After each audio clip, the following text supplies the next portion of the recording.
I am eternal and infinite. The meaning of the word atma is I. However, out of habit, I is considered limited to the body or the mind and sometimes intellect. On the infinite self, we constantly see a limited individual bound in time and space. The difference between the limited I and the infinite I is just a thought away, yet it is very much there, like the common Vedantic example of a sudden appearance of a snake on a docile rope lying on the pathway in semi-darkness.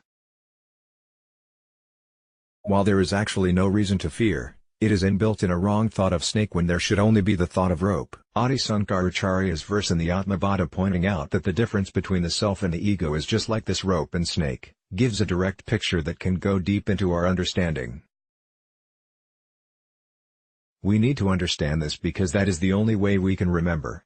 Only by the right remembrance can we abide always in this experience of self.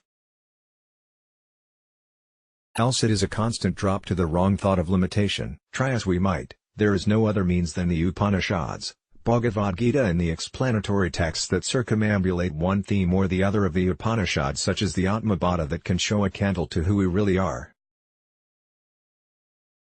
If I need to clearly know how I look, it is not enough if I see my face on a shining steel plate or still water.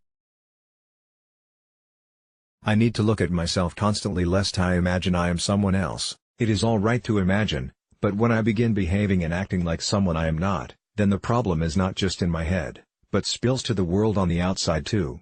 Constantly, day in and day out, the Upanishads call for a practice of this thought called the Akhanda Akara Urita. It simply means, the thought wave I have is always one and the same, that I am the self. It is not a now this and a now that thought form. How to do this? On waking up in the morning, ask yourself, who is getting up? I will be the answer. Who is I? Body? No. Mind? No. Intellect? No. They all keep changing all the time. I am the changeless self. Such an inquiry conducted through the day has a side effect of staying with you through all your day's work and interactions, as the mind is ever completely absorbed in this one thought of who am I? The result is a constant experience of joy. If you want to do something else more interesting to experience happiness, the other option is to just take a walk. When the truth of who I am, the self and not the ego, is known, the result is fearlessness. It is the same as when we recognize the screen in the theater as the original thing on which many images are thrown.